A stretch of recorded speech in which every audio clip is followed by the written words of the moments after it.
कल इसकी एक प्रचंड झलक मैंने मल्काजगिरी में भी देखी है।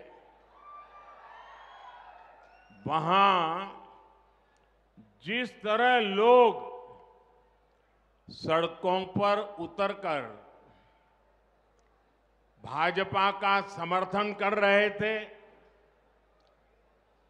हम सब भाजपा वालों को आशीर्वाद दे रहे थे और अबाल वृद्ध सब, बच्चे हो, बूढ़े हो, महिलाएं हो,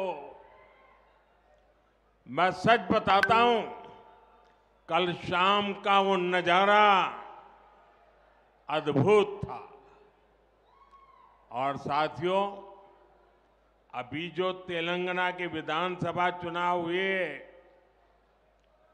और उस समय भी मैं यहां आया था और उस समय मैंने देखा था कि जनता के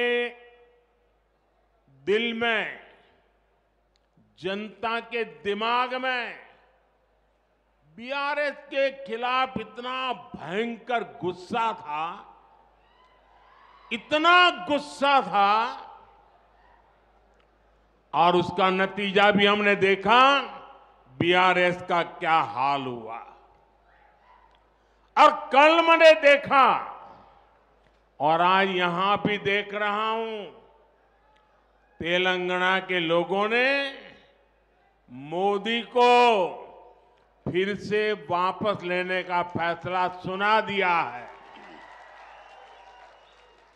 तेलंगाना भी कह रहा है, तीसरी बार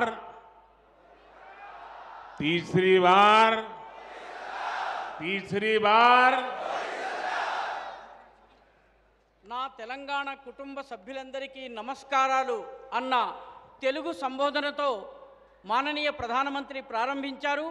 నేడు దేశంలో 2024 లోకసభ ఎన్నికల యొక్క రణశంఖం మోగబోతోందని టీవీ ఛానళ్లు ఇప్పుడే చెప్పాయి.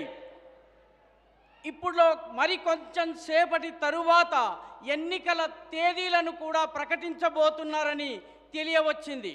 అయితే తేదీలను లాంఛనంగా ప్రకటించడానికి ముందే దేశ ప్రజలు ఫలితాలను ప్రకటించేశారు. ఆ ఫలితాలు ఏమిటంటే, అబ్ కీ బార్ 400 పార్, ఈసారి 400 దాటబోతున్నామన్నటువంటి ప్రకటనను ప్రజలిచ్చేశారు.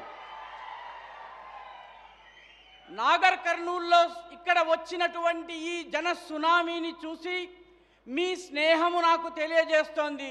తెలంగాణ కూడా ఇదే ప్రకటన చేయబోతోంది.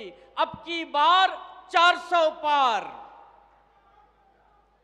నా మిత్రులారా, దీనికి సంబంధించిన ఒక అద్భుత దృశ్యాన్ని నిన్న సాయంత్రం నేను మల్కాజ్గిరిలో చూశాను.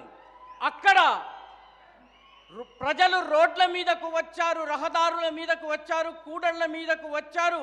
బీజేపీని ఆశీర్వదించేందుకు అద్భుతమైనటువంటి దృశ్యాన్ని చూపించారు. బాలలు, వృద్ధులు, పిల్లలు, తల్లులు అందరూ రోడ్ల మీదకు వచ్చారు.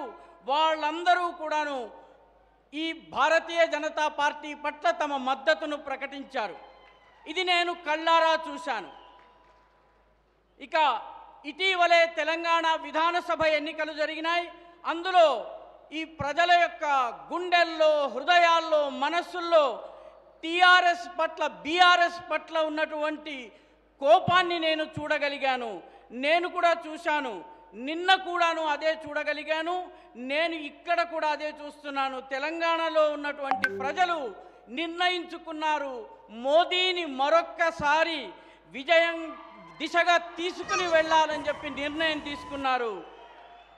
తెలంగాణ కూడా చెబుతోంది, తీసరీ బార్ మోదీ సర్కార్ అని చెబుతోంది.